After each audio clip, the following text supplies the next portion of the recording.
acompañaré al libro de Jonás. Y vamos a leer el capítulo 1.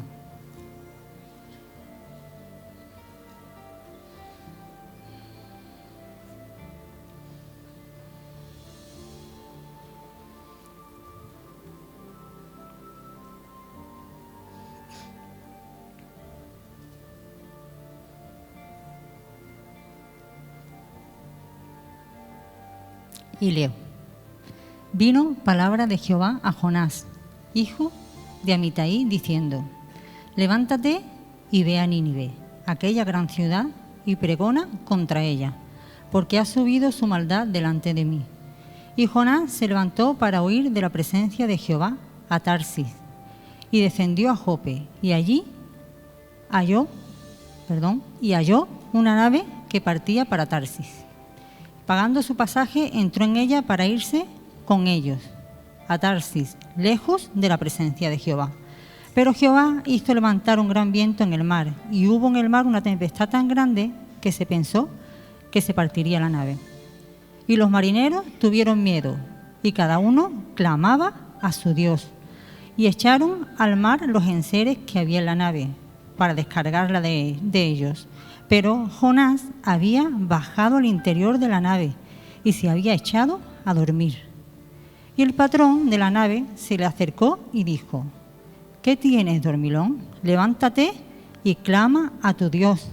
Quizás Él tendrá compasión de nosotros y no pereceremos.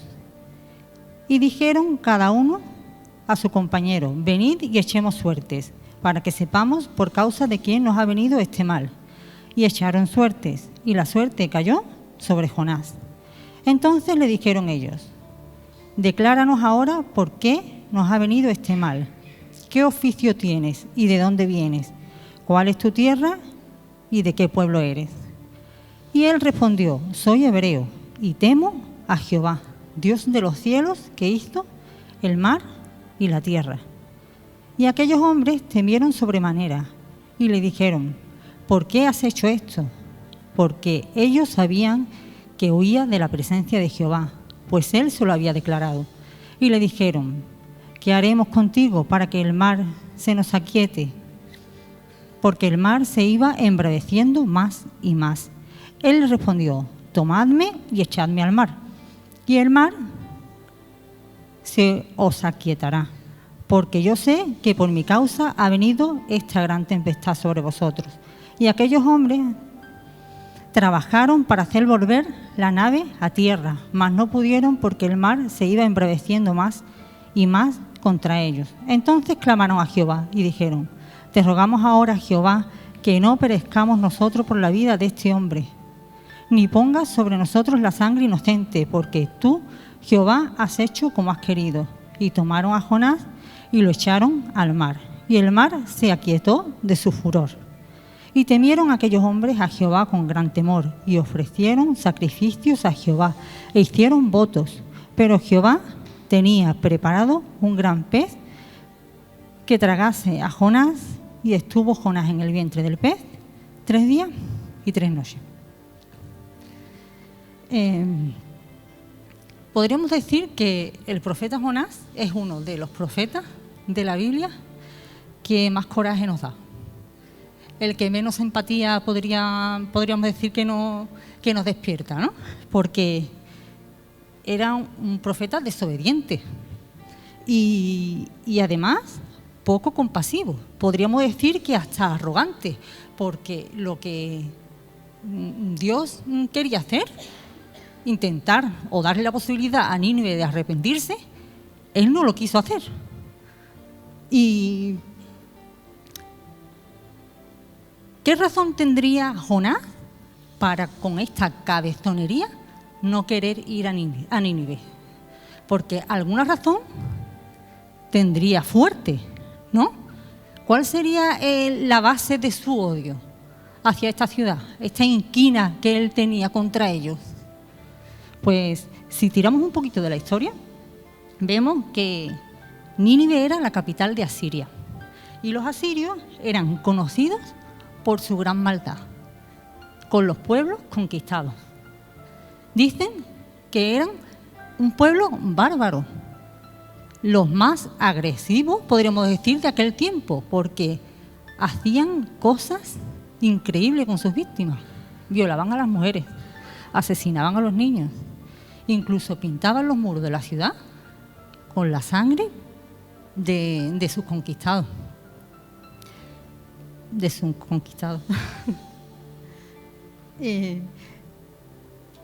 Pero incluso tenían un método de tortura. Dice que cogían a un hombre, lo enterraban en la arena del desierto, dejando su cabeza solo fuera, le ponían una correa de cuero en la lengua y ahí dejaban que el sol del desierto lo abrasara.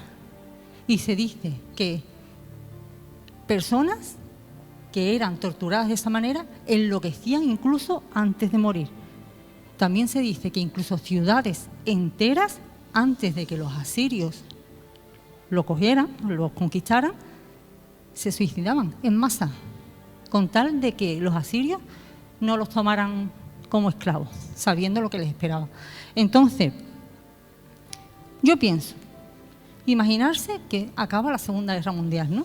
Y que de repente se les dice a los judíos, vamos a recoger, los judíos, vais a recoger una colecta en la que vamos a ayudar a los nazis que en los campos de concentración han estado matando y torturando a vuestros familiares. En nuestra mente humana de ahora, ¿eso cabe? ¿No choca? Bastante, ¿verdad? Yo creo, sinceramente, que para la mente de Jonás, el que Dios le pidiera eso y el que él desobedeciera esa orden, estaba justificado. En su mente, tengo justificación. ¿Quién quita? Porque los asirios iban arrasando con todo. ¿Quién quita que el mismo Jonás viera a sus propios familiares morir a manos de los asirios? En su mente, él tenía una justificación. No lo voy a hacer. Y huyó. ¿Cuál era el mayor problema de Jonás? Que conocía bastante bien a Dios. Ese era su mayor problema, porque él sabía que Dios era grande en misericordia. Él sabía que si él iba a Nínive, les predicaba y ellos se arrepentían, Dios les iba a perdonar. Pero, ¿qué pasa? Que aunque Jonás conocía a Dios, porque era su Dios, el Dios de su nación, el Dios de sus padres, de sus antepasados, aunque lo conocía, pero Jonás no tenía el corazón de Dios. Una cosa es conocer a Dios, conocer la palabra de Dios, conocer a Dios por años, conocer a Dios de los domingos. Otra cosa es tener el corazón de Dios. Y esto es lo que Jonás no tenía. No se dolía por los perdidos. Y nosotros sabemos qué es lo que hay en el corazón de Dios. Que ninguno se pierda. Que todos procedan al arrepentimiento. Que todos sean salvos. Eso es lo que hay en el corazón de Dios. ¿Hay eso en tu corazón? Ahí lo dejo. El reino de Dios tiene que avanzar, sí o sí. ¿Es verdad? Sí o sí. El reino de Dios tiene que avanzar. Y hasta este momento, Dios había tenido una forma de tratar con el pueblo de Dios. La forma era esta. Los profetas predicaban en su tierra. ¿Vale? Habla a mi pueblo y diles. Eso es lo que Dios le decía a sus profetas. Habla a mi pueblo y diles. Todo quedaba en casita, ¿no? Pero ahora el método de Dios cambia. Y Dios le dice a Jonás, sal de aquí y ve a Nínive. Y esto hizo que le explotara en la cabeza a Jonás. No lo entendió ni lo quiso hacer. Muchas veces nos encontramos nosotros también en esta situación. Por muchos años hemos estado haciendo las cosas de cierta manera. ¿Es verdad? Nos hemos acostumbrado a cierta manera de hacer las cosas, a cierta forma. No eran malas, pero ahora Dios dice, ahora vamos a hacerla de esta. Y entra lo nuevo de Dios. Y hay con lo nuevo de Dios. ¿Por qué? Porque algunos lo reciben, pero a otros les cuesta. A Jonás le costó. Y os hablo de una persona que os aseguro que le cuesta la vida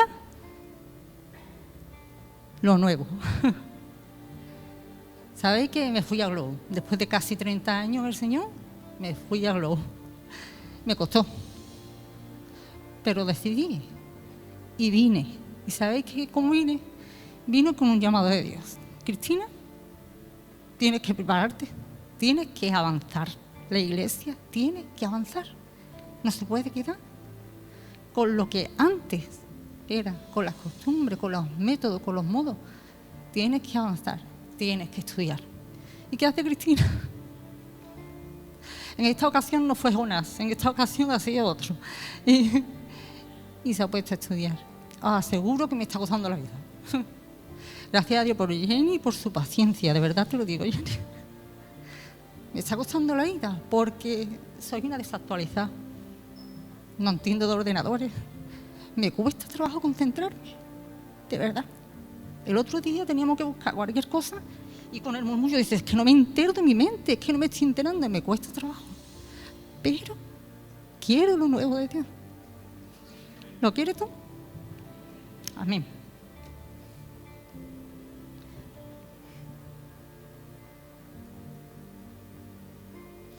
Y a Jonás le costó coger lo nuevo de Dios. ¿Y qué hizo? Se embarcó, cogió un barco y se fue a Tarsis. Dios le dijo, ve a Nínive, al este. No sé dónde está el este. Al este. ¿Y qué hizo él? Se fue. Lo he hecho bien entonces, al este. ¿Y qué hace él? En vez de ir a Nínive, al este, se va al oeste, a Tarsis. ¿Por qué escogió Tarsis? Porque Tarsis era como los confines de la tierra, era del este, o sea, de lo contrario que Dios le había dicho, lo más lejos que podía ir. Después de Tarsis no se sabía si había algo más o no. Él sabía que estaba Tarsis, estaba muy lejos. Y allí se quiso ir él. ¿Y cuál era su intención? La Biblia nos lo dice, su intención era huir de la presencia de Dios. No era otra. Huir de la presencia de Dios. ¿Por qué? Porque Dios le estaba mandando algo que él no quería hacer. Entonces su pensamiento era, si huyo y me voy lejos de la presencia de Dios, no escucharé lo que Dios me tiene que decir. Y esto es un peligro grande, porque realmente muchas veces nos pasa a nosotros también. No siempre decimos sí a Dios a la primera, que no.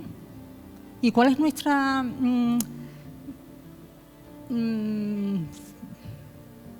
nuestra reacción? Dar un paso atrás, ¿es verdad? Si Dios está ahí, yo doy un paso atrás, porque si lo visito, me va a decir algo que yo no quiero escuchar. Entonces, cuanto menos lo visite, mejor. Y eso es un peligro. Alejarse de la presencia de Dios siempre es un peligro.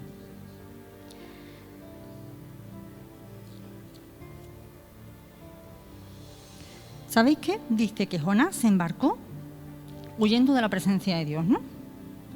¿Y qué es lo primero que hace Jonás? Lo primero que hace es aislarse.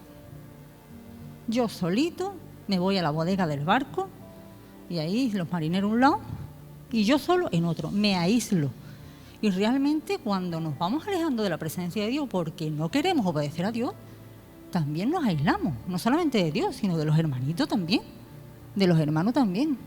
Porque sabemos que si todo el mundo, si Dios ha dicho Nínive y todo el mundo va para Nínive, yo no quiero ir a Nínive.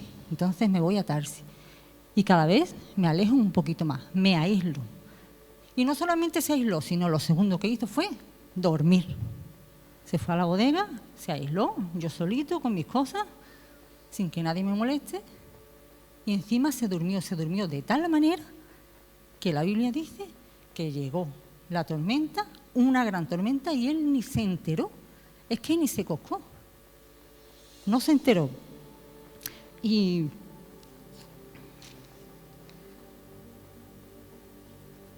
cuando un creyente está alejado de la presencia de Dios, no solamente se aísla, sino que se adormece, se aletarga. Entonces, a tu alrededor puede estar pasando 1000 cosas, pero tú no te estás enterando, tú estás dormido, estás lejos de lo que Dios quiere. Entonces estás dormido. Entonces el de al lado puede tener 1000 problemas, pero es que tú ni oras por él. ¿Por qué? Porque no te estás enterando, estás dormido, estás aletargado. Todos los marineros clamaron a su Dios. Todos los marineros, inconversos todos, y clamaron a su Dios. Algunos me imagino que pondrían sus velas, otros con su estampita, otros orarían al sol, a la luna o a las estrellas, otros con sus amuletos en la mano, pero todos buscaron a su Dios. El único que no lo hizo fue Jonás, el único que dormía en ese momento. El peligro de dormir. ¿Y sabéis qué? Que las personas nos observan. Las personas nos observan y esperan de nosotros que actuemos como un creyente lo haría. Es que es así. El capitán fue a Jonás y le dijo: ¿Qué haces durmiendo? Ora a tu Dios, ¿no? Él esperaba que Jonás reaccionara de otra manera. Ora a tu Dios, si estamos todo el mundo aquí, ora a tu Dios, reacciona como creyente que dice que eres. Y eso lo espera las personas de nosotros, ¿eh? Y cuando un no creyente espera de nosotros que hagamos lo que no estamos haciendo como creyentes, yo creo que es hora de que nos paremos y nos examinemos, porque realmente algo nos están dando bien, o como individuo o como iglesia. Era la oportunidad ideal para que Jonás diera testimonio en medio de esta tormenta. Versículo 9 dice: yo soy hebreo y adoro al Señor, Dios del cielo, que hizo el mar y la tierra firme. Así se presentó Jonás, orgulloso de ser hebreo. Yo soy hebreo. Yo soy hebreo. Yo soy creyente. Estoy orgulloso de decirlo, a boca llena. Lo hizo Jonás así. Y encima decía: y yo sirvo a Dios, adoro a Dios. Y lo dijo con la boca llena, después de haberse quedado dormido y todo. Pero es que además,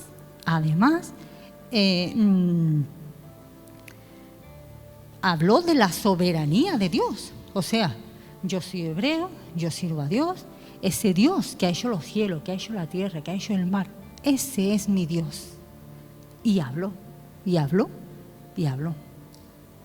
Pero en el momento de que los hechos fueron acompañados con su palabra, con las palabras no se vieron, solamente hubieron palabras. Yo recuerdo que en la pandemia nuestra única forma de estar conectados era vía Zoom. Así que lo hicimos. Gracias a Dios porque tuvimos unos pastores que fueron ahí espabilados. Sabemos de muchas iglesias que les costó la vida reunirse primero por Zoom, luego cuando ya lo conseguían ya casi nosotros estábamos reuniéndonos, ¿no? Gracias a Dios por eso. Y yo recuerdo que nos reunimos por Zoom y Serafín dijo estas palabras que a mí me hizo ¡plac! Él dijo, las leo: en medio del problema nosotros somos parte de la solución. ¿Se acuerdan? Nosotros somos parte de la solución. Y a mí esas palabras me tocó un montón porque realmente estábamos pasando una situación que nunca habíamos vivido. El mundo estaba en caos. Y todo se puso patas arriba en un momento.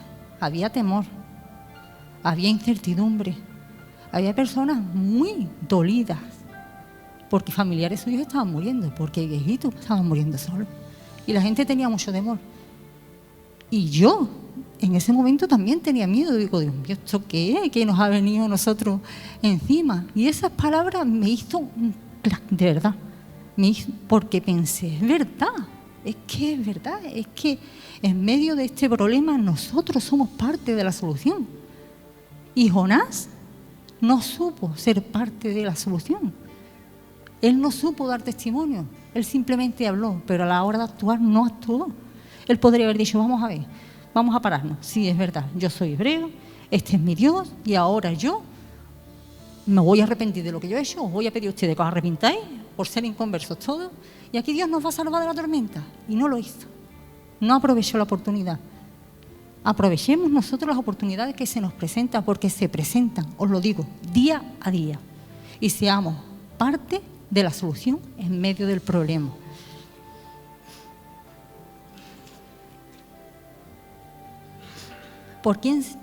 ¿Por culpa de quién se levantó la tormenta? Por culpa de Jonás. No solamente no fue parte de la solución, sino que encima él mismo era el problema en esta ocasión. ¿Por qué? Por culpa de una mala decisión. Dios le dijo, haz esto, no lo hizo. Y tomó la decisión de irse. Y nuestras malas decisiones, el no obedecer a Dios, el ir en contramano de Dios, eso trae consecuencias también. Nuestras malas decisiones traen consecuencias. Pero ¿sabe qué es lo malo? Que no solamente las consecuencias nos afectan a nosotros, sino que nuestras malas decisiones afectan a muchos también, a nuestros hijos, a nuestros cónyuges, a nuestra iglesia, a los no convertidos. También afectan nuestras malas decisiones.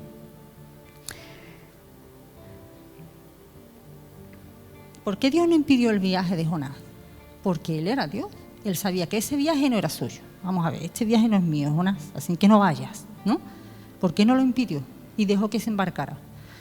Esta pregunta es fácil.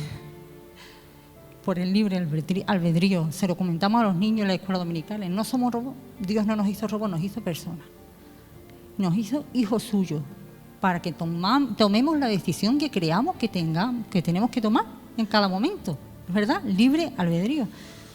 Dios podría haber impedido, pero no lo hizo. ¿Por qué? Porque Jonás tenía que tomar sus decisiones, fueran buenas o fueran malas. Lo malo es que fueron malas y tuvo sus consecuencias para él y para el resto, para los que iban en el barco. A veces nos embarcamos en aventuras que sabiendo que podrían no ser de Dios, y lo hacemos. Y simplemente, un ejemplo muy tonto. Si hay una fogata y yo digo, pues yo voy a meter la mano, porque si no es de Dios, que me queme, yo no me voy a quemar. Dios lo va a impedir. ¿Sabremos nosotros que Él mete la mano en el fuego? No. Vamos a ver que Dios no me está pidiendo. Dios me dice que si paso por el fuego, no me quemará. Que la llama no arderá en mí. Pero no me dice, métete tú en el fuego, ni tírate al fuego. Son cosas lógicas, ¿es verdad? Ni tampoco nos tiramos de un puente de 100 metros pensando en que Dios es todopoderoso para salvarnos. Claro que lo es, pero ¿acaso te ha pedido que te tire? Pues no lo hagas. Muchas veces nos embarcamos en aventuras que sabemos que no es de Dios, pero decimos, bueno, si no es de Dios, ya Dios lo impedirá de alguna manera. No son las formas.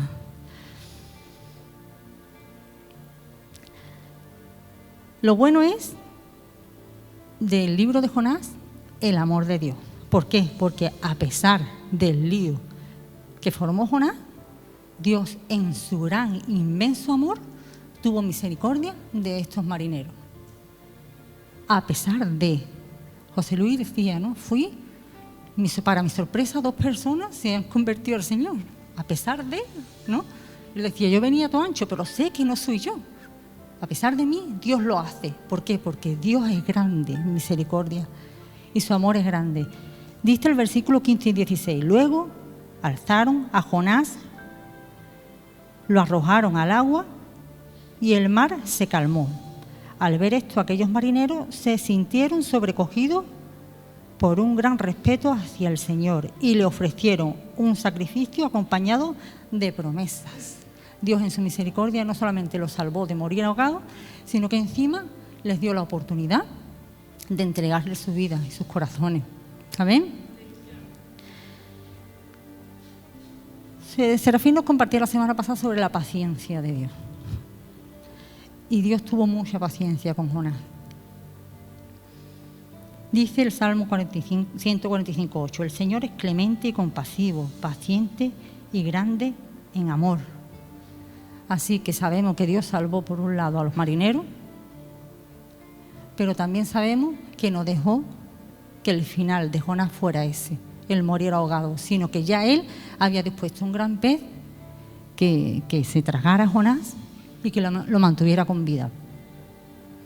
Lo curioso de todo esto es que Jonás, inmediatamente después de ser tragado por el pez, no oró. Es que todavía no hemos visto en todo el libro de Jonás que Jonás orara. no lo hemos visto. Y hasta el tercer día fue cuando Jonás oró. Dice: estando ya sin aliento, me acordé del Señor y elevé hacia ti mi oración. Mucho más sencillo hubiese sido orar desde el principio, ¿no? Dios te manda algo, tú no lo entiendes, y dice: ahora yo voy a buscar a Dios, me voy a poner en oración y voy a pedir a Dios dirección, le voy a decir si esto sí o si esto no, ¿no? Le voy a decir que si es suyo, que me lo haga entender, que me haga recapacitar. Eso hubiera sido suyo, desde el principio orar a Dios, ¿no? O por lo menos durante la tormenta.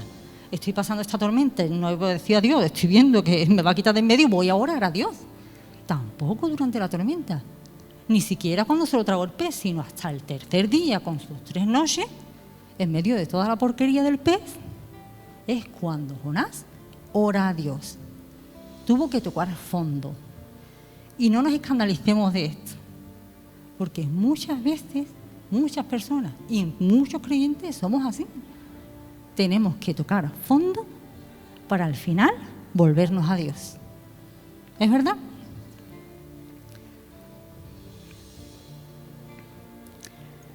Y ya por último,